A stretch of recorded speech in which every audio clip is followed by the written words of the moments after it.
رمضان رمضان رمضان يا حبيب رمضان رمضان ليتك دوما قريب. الحمد لله وكفى وسلام على عباده الذين اصطفى. أما بعد فأعوذ بالله من الشيطان الرجيم. بسم الله الرحمن الرحيم. شهر رمضان الذي أنزل فيه القرآن هدى للناس وبينات من الهدى والفرقان فمن شهد منكم الشهر فليصم ومن كان مريضا أو على سفر فعدة من أيام أخر. عن أبي هريرة رضي الله عنه يقول قال رسول الله صلى الله عليه وسلم إذا دخل رمضان فتحت أبواب الجنة وغلقت أبواب جهنم وسلسلت الشياطين. وفي رواية قال خطبنا رسول الله صلى الله عليه وسلم في آخر يوم من شعبان فقال رسول الله صلى الله عليه وسلم فقد أظلكم شهر عظيم شهر مبارك شهر فيه ليلة خير من ألف شهر إلى آخره أو كما قال عليه الصلاة والسلام. محترم مبجل مکرم بزرگان دین، نوجوان و نونہالان اسلام، کسی شاعر نے کیا ہی خوب کہا ہے کہ ہم تو مائل بکرم ہے کوئی سائل ہی نہیں، ہم تو مائل بکرم ہے کوئی سائل ہی نہیں، راہ دکھائے کسے کوئی راہ روے منزل ہی نہیں. اس شعر کے اندر شاعر کہتا ہے کہ اللہ تبارک و تعالی فرماتے ہیں ہم مائل بکرم ہے کوئی سائل ہی نہیں، کہ ہمارا کرم، ہماری مہربانی اور ہماری رحمت انسانوں پر ہر وقت متوجہ رہتی ہے، ہر وقت انسانوں کو بخشنے کے لیے، اس کی مغفرت کرنے کے لیے اور اسے دلاسا دلانے کے لیے کہ تم نے جتنے بھی گناہ کیا ہے، جو کچھ بھی گناہ کیا ہے، اللہ تبارک و تعالیٰ کا کرم ہے، اللہ تبارک و تعالیٰ کا جو رحم ہے وہ تمہیں رحم کرنے کے لیے اور تم پر کرم کرنے کے لیے ہر وقت تیار ہے. اسی لیے شاعر کہہ رہا ہے کہ ہم تو مائل بکرم ہیں، ہر وقت کرم کرنے کے لیے تیار ہے، کوئی سائل ہی نہیں. لیکن ہم نے ہر مسجد میں جا کر دیکھا، ہر گاؤں میں جا کر دیکھا، کوئی مانگنے والا نہیں، رات میں اٹھ کر کے اللہ کے سامنے کوئی دو آنسو گرانے والا نہیں، کوئی سائل ہی نہیں. اللہ کہتے ہیں راہ دکھائے کسے کوئی راہ روے منزل ہی نہیں. ہم چاہتے ہیں کہ انسانوں کو ہدایت دے، ہم چاہتے ہیں کہ اسے صحیح راستے پر لائے، لیکن جب ہم نے تلاش کیا کہ کون صحیح راستے پر آنے کے لائق ہے، کون صحیح راستے پر آنا چاہتا ہے، لیکن ہمیں کوئی ملا نہیں. اسے کہتے ہیں ہم تو مائل بکرم ہے کوئی سائل ہی نہیں، راہ دکھائے کسے کوئی راہ روے منزل ہی نہیں. یہ ایک شعر ہے. اور میں نے قرآن کریم کی ایک آیت کریمہ پڑھی ہے، اس کا ترجمہ ہے شہر رمضان الذی انزل فیہ القرآن، کہ رمضان کا وہ مہینہ ہے جس میں قرآن کریم نازل ہوا. رمضان وہ مہینہ ہے جس میں قرآن کریم نازل ہوا. قرآن کریم نے کہا شہر رمضان الذی انزل فیہ القرآن ھدی للناس، کہ یہ جو قرآن ہے تمام انسانوں کے لیے. یہ نہیں کہا کہ صرف مسلمانوں کے لیے، یہ نہیں کہا کہ صرف مومنوں کے لیے، بلکہ کہہ رہا ہے ھدی للناس، تمام انسانوں کے لیے ہدایت کی چیز ہے، تمام انسانوں کے لیے رہنمائی کی چیز ہے. اگر انسان چاہے تو قرآن کریم سے اپنا راستہ تلاش کر سکتا ہے، اپنی زندگی بنا سکتا ہے، قرآن کریم کے ذریعے اپنی بگڑی ہوئی زندگی کو سدھار سکتا ہے، اپنی بگڑی ہوئی قسمت بنا سکتا ہے. آگے قرآن کریم کہتا ہے فمن شہید منکم الشہر فلیصم. دیکھو بھائیو، جسے بھی یہ رمضان کا مبارک مہینہ نصیب ہو جائے فلیصم، تو اسے روزہ رکھنا چاہیے. قرآن کریم نے کہا کہ تم میں سے جو کوئی بھی رمضان کا مہینہ پالے، رمضان تک پہنچ جائے تو اسے روزہ رکھنا چاہیے۔ اس سے معلوم چلا کہ جو شخص زندہ ہے اور رمضان کا مہینہ اسے مل گیا تو اس کے اوپر رمضان کے روزے رکھنا فرض ہے۔ رمضان کے روزے رکھنا کیا ہو گیا؟ فرض ہو گیا۔ آپ صلی اللہ علیہ وسلم کا معمول تھا، آپ صلی اللہ علیہ وسلم رمضان شروع ہونے سے پہلے رمضان کی فضیلت صحابہ کرام کو بتاتے تھے، رمضان کے نیکیوں کے بارے میں بتاتے تھے، رمضان کی فضیلت، اس کے اندر ایک لقمہ کسی کو کھلانے کے بارے میں آپ صلی اللہ علیہ وسلم فضیلت بتاتے تھے۔ تو میں نے 2 حدیث پڑھی ہے، اس میں سے پہلی حدیث کا ترجمہ ہے، حضرت ابو ہریرہ رضی اللہ عنہ فرماتے ہیں کہ آپ صلی اللہ علیہ وسلم نے ارشاد فرمایا، اذا دخل رمضان فتحت ابواب الجنہ، کہ جیسے ہی رمضان کا مہینہ داخل ہوتا ہے، رمضان کی ابتدا ہوتی ہے، رمضان شروع ہوتا ہے تو جنت کے دروازے کھول دیے جاتے ہیں۔ فتحت ابواب الجنہ، جنت کے دروازے کھول دیے جاتے ہیں۔ وغلقت ابواب جہنم، اور جہنم کے دروازے بند کر دیے جاتے ہیں۔ رمضان جیسے ہی شروع ہوگا ویسے ہی جہنم کا دروازہ بند اور جنت کے دروازے کیا ہو جاتے ہیں؟ کھول دیے جاتے ہیں۔ وسلسلۃ الشیاطین، اور جتنے بھی ایڑے چالی والے وہ شیاطین اور خبیث گھومتے رہتے ہیں، اللہ تبارک و تعالی انہیں بیڑیوں میں جکڑ دیتے ہیں۔ ان کی ہمت نہیں ہوتی ہے کہ وہ کسی کو جا کر بہکا سکے۔ شیطان کی اجتماع ہوتی ہے، شیطان کا کیا ہوتا ہے؟ جوڑ ہوتا ہے سمندر کے اوپر، اور وہ جو بڑا شیطان ہے وہ پوچھتا ہے تو نے آج کون سا کانڈ کیا، تو نے آج کون سا کارنامہ انجام دیا؟ تو کوئی کہتا ہے کہ ایک شخص مسجد آ رہا تھا، میں نے اسے دوسرے کام میں لگا دیا۔ کوئی شیطان کہتا ہے کہ میں نے 2 بھائیوں کے درمیان لڑائی اور جھگڑا کروا دیا۔ کوئی شیطان کہتا ہے کہ میں نے ایک بھائی کے دل میں دوسرے بھائی کی نفرت ڈلوا دی۔ کوئی شیطان کہتا ہے کہ میں نے میاں بیوی کے درمیان طلاق دلوا دی، ان دونوں کے درمیان جھگڑا کروا دیا، میاں بیوی کا گھر اجاڑ دیا۔ کوئی شیطان کہتا ہے کہ ایک شخص مدرسہ جا رہا تھا، کوئی چیز اسے یاد آ گئی یا گر گیا، پھسل گیا، پھر وہ مدرسہ جانے سے انکار کر دیا اور وہ گھر میں جا کر آرام کر رہا ہے۔ اسی طرح ہر شیطان الگ الگ کارنامہ بتاتا ہے، ہر شیطان اپنی خوبی بتاتا ہے کہ میں نے آج اسے پھسلایا، میں نے آج اسے غلط راستے پر چلایا، میں نے اسے زنا کروایا، میں نے اسے چوری کروایا، میں نے اس سے لڑائی کروائی۔ ہر ایک شیطان اپنے اپنے کارنامے ایک بڑا شیطان اور اپنا سردار کو کہتا ہے، لیکن یہی وہ مہینہ ہے جس میں کوئی بھی شیطان یہ کانڈ کرنے کے لیے کھلا نہیں رہتا ہے، بلکہ اس کو جکڑ دیا جاتا ہے، بند کر دیا جاتا ہے، اور کوئی بھی شیطان کسی بھی گھر میں نہیں آ سکتا ہے، کسی روڈ میں نہیں آ سکتا ہے۔ ہر شیطان کو اللہ تبارک و تعالی بند کر دیتے ہیں رمضان کے مہینے۔ کیوں؟ اس لیے کہ تمام انسان یکسوئی کے ساتھ، تمام انسان خشوع خضوع کے ساتھ اللہ کی عبادت کر سکے، اللہ کے سامنے اپنے آپ کو جھکا سکے، اپنے کیے ہوئے کارنامے اور کیے ہوئے گناہوں پر شرمندہ ہو سکے، اپنے کیے ہوئے گناہوں پر کیا ہو سکے؟ ندامت محسوس کر سکے۔ اس لیے اللہ تبارک و تعالی شیطان کو بند کر دیتے ہیں اور انسان کو یہ موقع دیتے ہیں۔ رمضان والا مہینہ انسان کو موقع ہے کہ وہ اپنی پچھلی زندگی میں جتنے بھی گناہ کیے ہیں، جتنے بھی غلط کام کیے ہیں، ان تمام غلط کام کو درست کرنے کا یہ رمضان کا مہینہ سب سے بڑا تحفہ ہے اللہ تبارک و تعالی کی طرف سے۔ کیوں؟ اس لیے اللہ تبارک و تعالی اس بڑا تحفہ دیتا ہے، لیکن اس میں شیطان کو موقع نہیں دیتا ہے کہ وہ انسان کو بہکا سکے۔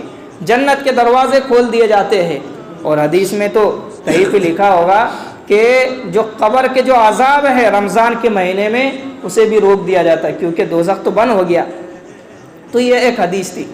دوسری حدیث جو خاص طور پر ہے، حضرت سلمان فارسی رضی اللہ عنہ سے مروی ہے، خطبنا رسول اللہ صلی اللہ علیہ وسلم فی آخر یوم من شعبان، فرماتے ہیں کہ رسول اللہ صلی اللہ علیہ وسلم نے ہمیں شعبان کے آخری دن وصیت کی خطبہ دیا۔ آپ صلی اللہ علیہ وسلم نے فرمایا، فقد اظلکم شہر عظیم شہر مبارک شہر فیہ لیلۃ خیر من الف شہر، آپ صلی اللہ علیہ وسلم فرماتے ہیں کہ تمہارے اوپر ایک ایسا مہینہ سایہ فگن ہے، تمہارے اوپر ایک ایسا مہینہ آنے والا ہے، شہر عظیم جو بہت ہی بڑا مہینہ ہے، شہر مبارک بڑا برکت والا مہینہ ہے، شہر فیہ لیلۃ خیر من الف شہر، اس کے اندر ایک ایسا مہینہ ہے، یہ جو مہینہ ہے رمضان کا مہینہ، اس میں ایک ایسا دن ہے جو تمام مہینوں سے تمام دنوں سے افضل ہے، وہ لیلۃ القدر کی رات۔ آگے فرما رہے ہیں جعل اللہ صیامہ فریضۃ، اللہ تبارک و تعالیٰ نے اس رمضان کے مہینے کے روزے کو فرض کیا ہے، جعل اللہ صیامہ فریضۃ۔ صحابہ کرام کے سامنے آپ صلی اللہ علیہ وسلم بیان فرما رہے ہیں، خطبہ دے رہے ہیں، انہیں وصیت کر رہے ہیں کہ تمہیں جو رمضان کا مہینہ ملا ہے یہ پھوکٹ کا نہیں مل گیا، بلکہ اللہ تبارک و تعالیٰ کی طرف سے تحفہ ہے، اور اس تحفے کو ایسے ہی گوا نہیں دینا ہے، بلکہ اس کے اندر اللہ تبارک و تعالیٰ نے اس کے روزے کو فرض کیا ہے، اور اس کے روزے کی پابندی کرنا ہے، روزہ رکھنا ہے۔ جعل اللہ صیام فریضۃ وقیام لیلہ تطوعا، اور اس کے اندر رات میں جاگنا، وقیام لیلہ، رات میں جاگنا تطوعا، ثواب کا کام بتلایا ہے۔ اللہ تبارک و تعالیٰ نے یہی حدیث کے ٹکڑے سے تراویح کا کیا ہوتا ہے، شروع ہوتا ہے کہ تراویح میں انسان رات میں کھڑا ہوتا ہے، 20 رکعت میں اپنے آپ کو تھکاتا ہے، اللہ کے سامنے کھڑا ہوتا ہے، رکوع کرتا ہے، سجدہ کرتا ہے، نہ جانے وہ جو 20 رکعت ہے وہ نفل ہے۔ 20 رکعت کیا ہے؟ نفل ہے، سنت موقدہ ہے، ضروری ہے۔ سنت موقدہ اور سنت غیر موقدہ میں فرق ہے، تو وہ ضروری ہے۔ تراویح کی نماز کیا ہے؟ ضروری ہے۔ اس حدیث کے ٹکڑے سے تراویح کی نماز کی سنیت ثابت ہے۔ وقیام لیلہ تطوعا، اور اس رمضان کے مہینے میں رات میں جاگنا یہ بہت بڑا ثواب کا کام۔ آپ صلی اللہ علیہ وسلم نے فرمایا کہ اس رمضان کے مہینے میں رات میں جاگنا، قیام کرنا، اللہ کے سامنے کھڑا ہونا، یہ بہت ہی مبارک بات ہے اور بہت ہی بڑی فضیلت کی بات ہے، ثواب کا کام ہے۔ وقیام لیلہ تطوعا، آپ صلی اللہ علیہ وسلم فرما رہے من تقرب فیہ بخصلۃ من الخیر کان لہ کمن ادی فریضۃ فیما سوا۔ اگر کوئی شخص صرف اللہ کے لیے اس کے اندر کوئی ایک نیک کام کرتا ہے، کوئی بھی نیک کام کرتا ہے، تو گویا کہ اس نے ایک فرض نماز ادا کیا ہے، فیما سوا، رمضان کے علاوہ، رمضان کے علاوہ میں گویا اس نے فرض نماز ادا کیا۔ یعنی اگر کوئی رمضان کے مہینے میں 2 رکعت کی نفل پڑھتا ہے تو گویا کہ وہ جو 2 رکعت ہے وہ فرض نماز کے درجے میں آ گئی، اور فرض نماز کا ثواب تو بہت زیادہ ہے، اگر نہیں پڑھیں گے تو اس کے وجہ سے جہنم واجب ہو جاتی ہے، پڑھ لیا تو اللہ تبارک و تعالی جنت میں درجے بلند کر دیتے ہیں۔ اس کے لیے رمضان کے اندر اگر کوئی شخص کوئی نیکی کرتا ہے، نفل نماز پڑھتا ہے، کوئی بھی نیکی بھی کرتا ہے، صدقہ کرتا ہے، تو اس کو فرض نماز پڑھنے کا ثواب ملتا ہے۔ رمضان کے علاوہ فرض نماز پڑھنے کا ثواب ملتا ہے۔ کیا معلوم چلا کہ اگر رمضان میں کوئی بھی کار خیر کرے گا، نیکی والا کام کرے گا، تو رمضان کے علاوہ اگر وہ فرض نماز ادا کرے گا تو بھی اتنا ثواب نہیں ملے گا جتنا رمضان کے مہینے میں ایک نفل اور نیک کام کرنے کا ثواب ملتا ہے۔ آپ صلی اللہ علیہ وسلم نے آگے فرمایا وَمَنْ أَدَّى فَرِيضَةً فِيهِ كَانَ كَمَنْ أَدَّى 70 فَرِيضَةً۔ رمضان کے مہینے میں جو صرف ایک فرض ادا کرے گا، گویا کہ اس نے رمضان کے علاوہ والے مہینے میں 70 فرائض انجام دیے، 70 فرض نمازوں کو ادا کیا۔ یہ رمضان کی کیا ہے؟ فضیلت ہے۔ آپ صلی اللہ علیہ وسلم رمضان کی فضیلت صحابہ کے سامنے بیان فرما رہے ہیں۔ کیوں؟ اس لیے کہ جب ہمارے سامنے کسی مہینے کی فضیلت، اس کی وقعت معلوم ہوگی تو ہم اس مہینے کی اچھی سے قدردانی کریں گے، اس مہینے کے ایک ایک لمحے کو مبارک سمجھیں گے، اس کی قدر کرنے کو اپنے اوپر لازم سمجھیں گے، ضروری سمجھیں گے۔ اس کے لیے آپ صلی اللہ علیہ وسلم صحابہ کرام کے درمیان بیان فرما رہے ہیں۔ کیا بیان فرمایا؟ کہ جو شخص رمضان کے مہینے میں ایک فرض ادا کرے گا، گویا کہ اس نے 70 فرض ادا کر لیا، رمضان کے علاوہ میں 70 فرض ادا کر لیا۔ آگے سنیے آگے کیا فرما رہے ہیں آپ صلی اللہ علیہ وسلم۔ آگے فرمایا آپ صلی اللہ علیہ وسلم نے وَهُوَ شَهْرُ الصَّبْرِ، یہ جو رمضان کا مہینہ ہے یہ صبر کا مہینہ ہے۔ کس کا مہینہ ہے؟ صبر کرنا ہے اس کے اندر۔ کھانے کے بارے میں صبر کرنا ہے، کھانا نہیں، جمع کے بارے میں صبر کرنا ہے، کتنا ہی پیاس لگ جائے پینا نہیں ہے، پیاس کے بارے میں کیا کرنا ہے؟ صبر کرنا ہے۔ اسے کہتے ہیں روزہ۔ گناہوں سے بچنا ہے، بد نظری سے بچنا ہے، زنا سے بچنا ہے، فلم بینی سے بچنا ہے، فلم دیکھنے سے بچنا ہے، سینما گھروں میں جانے سے بچنا ہے، ڈی جے بجانے سے کیا کرنا ہے؟ بچنا ہے۔ اس کو بولتے صبر۔ صبر صرف اس کو نہیں کہتے کہ کوئی آپ کو مار رہا ہے، پیٹ رہا ہے، مصیبت دے رہا ہے، ظلم کر رہا ہے تو آپ اسے برداشت کر رہے، اسے صبر نہیں کہتے ہیں۔ صبر کے بہت اعلیٰ مفہوم ہے، صبر کے بہت ہی بڑا مفہوم ہے، صرف ایک ہی معنی کے لیے صبر نہیں آتا ہے۔ صبر کہتے ہیں آپ گناہوں سے بچ گئے، گناہوں سے بچ گئے، آپ کا دل چاہ رہا تھا کہ بد نظری کروں، کسی لڑکی کو غور سے دیکھوں، لیکن آپ نے اپنے اوپر قابو کر لیا، اسے کہتے صبر۔ یہ مہینہ کیسا ہے؟ صبر کا مہینہ ہے، گناہوں سے بچنے کا مہینہ ہے۔ آپ کا کھانے کا من کر رہا تھا، آپ اگر چوری چھپ کی جا کر کھا بھی لیں گے تو کسی کو پتہ نہیں چلے گا، کسی کو پتہ چلے گا نہیں چلے گا، دروازہ بند کر کے آرام سے پیٹ بھر کے کھا لیا اور باہر نکل کر کے بول رہا ہے کہ میں بھی روزہ ہوں، میں بھی کیا ہوں؟ روزہ ہوں، کسی کو پتہ نہیں چلے گا۔ لیکن پھر بھی کیا ہے؟ وہ بچ رہا ہے، اندھیرے کمرے میں وہ کھانا نہیں کھا رہا ہے، اندھیرے کمرے میں وہ جوس نہیں پی رہا ہے، پانی نہیں پی رہا ہے، تو یہ کیا ہے؟ صبر ہے۔ اسے کہتے صبر۔ اللہ تبارک و تعالیٰ کے خوف کی وجہ سے، اللہ کے ڈر کی وجہ سے وہ اپنے آپ کو گناہوں سے بچا رہا ہے۔ بھوک لگی ہے، شدت کی بھوک لگی ہے، لیکن وہ کھانا نہیں کھا رہا ہے، شدت کی پیاس لگی ہے، چاہ رہا ہے کہ ایک گھونٹ پی لوں۔ کیا چاہ رہا ہے وہ؟ کہ ایک گھونٹ پی لوں، بس کسی طرح گلا میرا سوکھا ہے وہ تر ہو جائے، لیکن پھر بھی وہ بچ رہا ہے، تو اسے کہتے صبر۔ وَهُوَ شَهْرُ الصَّبْرِ۔ آپ صلی اللہ علیہ وسلم نے فرمایا کہ یہ صبر کا مہینہ ہے۔ کس کا مہینہ ہے؟ صبر کا مہینہ۔ آگے فرما رہے ہیں شہر المواسات، غمخواری کا مہینہ ہے، ایک دوسرے کے بارے میں ہمدردی کا مہینہ ہے۔ غمخواری کسے کہتے ہیں؟ دیکھ، رمضان کے مہینے میں ہم لوگ بھوکا رہتے ہیں، صرف بھوکا رہنا مقصد نہیں ہے، اس کے اندر مقصد ہے جو لوگ فٹ پاتھ پر سو رہے ہیں، جنہیں دن رات ایک روٹی نصیب نہیں ہوتی، جنہیں دو ٹکڑا گوشت کا نصیب نہیں ہوتا ہے، دو روٹی اور دو بوٹی نصیب نہیں ہوتی، کس طرح ان کی زندگی گزرتی ہوں گی، کس مصیبت اور پریشانی میں وہ لوگ اپنی زندگی گزار رہے ہوں گے۔ یہی جاننے کے لیے اور یہی افسوس ہر ایک مسلمانوں کو دلانے کے لیے، یہی احساس انسانوں کے دل میں پیدا کرنے کے لیے رمضان کے مہینے میں بھوکا رکھا جاتا ہے، تاکہ اللہ تبارک و تعالیٰ کے کچھ ایسے مخلوق ہے جنہیں دن میں کھانا نصیب نہیں ہوتا ہے، کس طرح وہ لوگ جیتے ہوں گے، آپ بھی تھوڑا احساس کرو، تاکہ ان کے بارے میں تھوڑی ہمدردی آئے، غمخواری آئے کہ ہمارا جو بھائی بھوکا سو رہا ہے، فٹ پاتھ پر سو رہا ہے، جو بغیر چھت کے سو رہا ہے، جن کے پاس کھانے کے لیے ایک نوالا نہیں ہوتا ہے، وہ کس طرح زندگی گزار رہے ہوں گے، یہ بھی ہمارے اندر احساس ہو۔ ہم روزہ رکھتے ہیں، شام کے وقت میں ہماری حالت کیسی ہو جاتی ہے؟ عجیب ہو جاتی ہے، ایسا لگتا ہے کہ اب تو گئے اس دنیا سے، چاہے ادھر پڑ رہا ہے ادھر پڑ رہا ہے، اے سی میں رہے تو اتنا احساس نہیں ہوتا ہے، لیکن اگر گرمی کا موسم ہو جائے، سخت گرمی ہو جائے تو اس وقت جان ہی نکل جاتی ہے۔ تو جب ہم صرف صبح سے شام تک بھوکا رہتے ہیں تو ہماری یہ حالت ہوتی ہے، تو جنہیں دو روٹی نصیب نہیں ہو رہی ہے، صبح سے شام تک بھوکا، رات بھر بھوکا، بیچارے کیلے کے چھلکے کھا کر جی رہے ہیں، انگور کے چھلکے کھا کر جی رہے ہیں، ان کے خوشے کھا کر کیا ہو رہے ہیں؟ جی رہے ہیں، سیب ہے اس کے جو چھلکے پھینکتے ہیں وہ کھا کر جی رہے ہیں، تو ان کی کیا زندگی ہوگی؟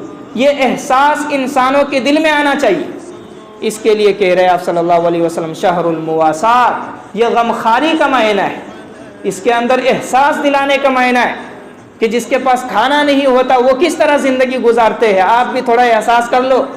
غمخواری کا مہینہ ہے، غمخواری، ہمدردی، محبت، الفت و محبت کا مہینہ ہے شہر المواسات۔ آگے تو بڑی عجیب بات فرمائی، شہر یزاد فیہ رزق المومن، یہ ایسا مہینہ ہے جس میں ایمان والوں کی روزی بڑھا دی جاتی ہے۔ رمضان کا مہینہ ایسا مہینہ ہے جس میں ایمان والوں کی روزی کیا ہو جاتی ہے؟ بڑھا دی جاتی ہے۔ شہر یزاد فیہ رزق المومن، ایمان والوں کی روزی۔ اس کے اندر آپ صلی اللہ علیہ وسلم فرما رہے تم یہ نہ سوچنا کہ ہم روزہ رکھیں گے اور بزنس نہیں کریں گے تو ہمارا لاس ہو جائے گا، نہیں، بلکہ یہ برکت والا مہینہ ہے، فضیلت والا مہینہ ہے، اس کے اندر سب چیز بن کر کے اللہ کے سامنے اپنے آپ کو